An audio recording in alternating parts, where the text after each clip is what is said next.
I'm just going to jump right in here. There's things that we just know to be true in terms of season outlooks for the NFL, right? There's a couple things we know to be true. NFL averages 5.5 to 6 new playoff teams per year, and that's over the last, we'll call it 20 to 25 years. That is known as a fact, point blank, end of story.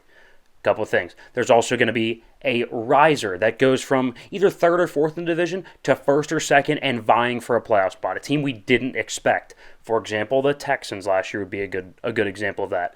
On the flip side, there's going to be a team that falls off, that goes from first to maybe just second, or maybe they drop all the way down to third or fourth. That is going to happen. There's also a trendy pick that is just flatly going to disappoint. I think there's 3 possible teams this year. I think we have the Texans, I think we have the Packers, and I think we have the Jets. Those are all trendy picks. One of them are probably bound to fail. And there's going to be a non-trendy pick that everybody thinks that is crazy for saying that's going to happen, right?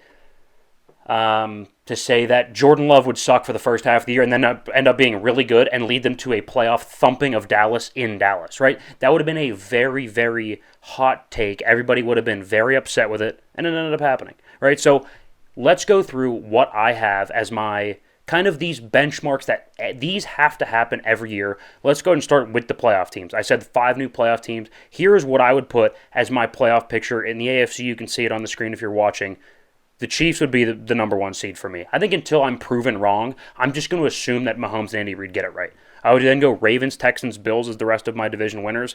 I'm much higher on the Bills than a lot of people. I still think Josh Allen's a fantastic quarterback, and Sean McDermott is a good head coach, maybe not great.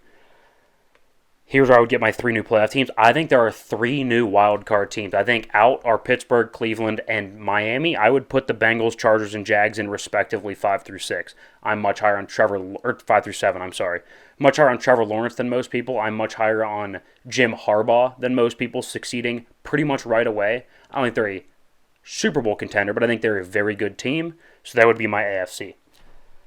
Flipping the page, NFC. I would have 2 new playoff teams in this division. I think the Rams are spectacular. I think their over-under being at like 7.5, 8.5 is criminally low. I think it's a 12-win football team. I think they're the number 1 seed, and they'll edge out barely Philadelphia. I think the Lions and Falcons are very clear 3 and 4 teams, although I think the Lions are good. I just don't know over the span of the season, are they going to go win 13 games? The schedule's tough. So I think they're going to be talent-wise in par with those 2 teams at the top, but I think just because of a hard schedule, they'll be farther down the list. And then I would go Packers, Niners, Bears, 5 through 7. I know I said Bears, but that's kind of how I would see it shaking out. So the Niners take a slight step back.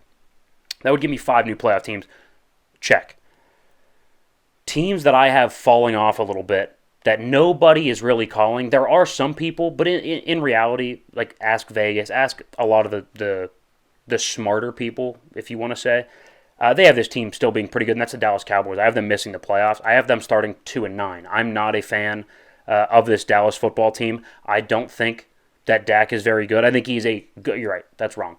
I think he's a good quarterback, but I don't think he's a great quarterback. And with not a lot of talent around him, because he's being paid like a great quarterback, Dallas falls off. I would have the Bears rising to being really good. I think the Bears are going to be fantastic, and you'll see more of that in a bit. The trendy pick, like I said, the Texans, the Packers, and the Jets were kind of the 3 options, I would say, that are getting a lot of hype right now. I don't believe in the Jets for a second. I think Aaron's the 3rd best quarterback in that division as it stands today. I don't like the defense as much as people think I should like the defense, and I think the offensive line is still piss poor. So I don't like the Jets at all. And I would say one of those non-trendy picks that I am totally on board with, one of the hotter takes, would be the Niners falling back a little bit. I think the Niners take a slight step back. Outside of losing a star quarterback, this may be the worst offseason I've seen from a team, right?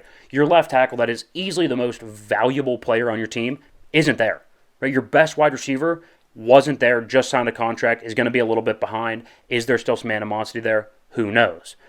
Your first-round pick was just shot and released from the hospital. Thank God he's okay, but he was shot in the chest, right? Like, that's not necessarily a good thing for your first-round pick to make the news for. Whether it's his fault or not, that's just the reality of the situation. And Brock Purdy said he's going to experiment outside of the playbook a little bit, and he has thrown an exorbitantly large amount of picks for a training camp. So to me, they take a slight step back. Okay, check there. There's also one more check, and we look back every single year at the end of the year, and this is the first year I realize I do this rant post-season, right after the season, but I don't factor it in terms of my divisions. This year, I think we really have, and we've honed in on it. 8 of 8 divisions have the 2 best quarterbacks as of right now, finishing 1 and 2.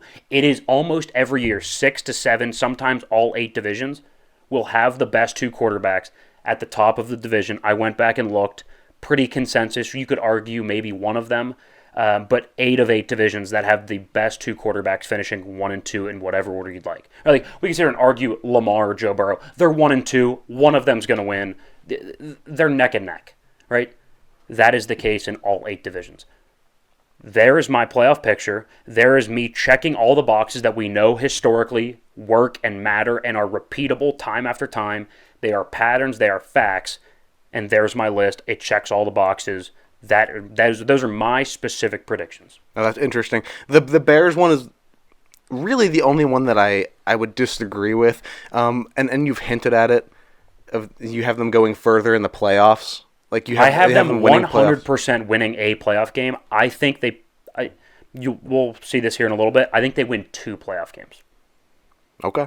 I look, hey, all the power to you there in that prediction, and you've been right before, especially when we did I could be wrong. The playoff picture last year. I could be wrong. Like, I have a feeling you're going to be higher on C.J. Stroud than I am this year. Maybe. And I would beg to differ. I think he's going to be good. I don't think he's going to be that good. So, so sometimes we're right, sometimes we're wrong. Yeah. Okay,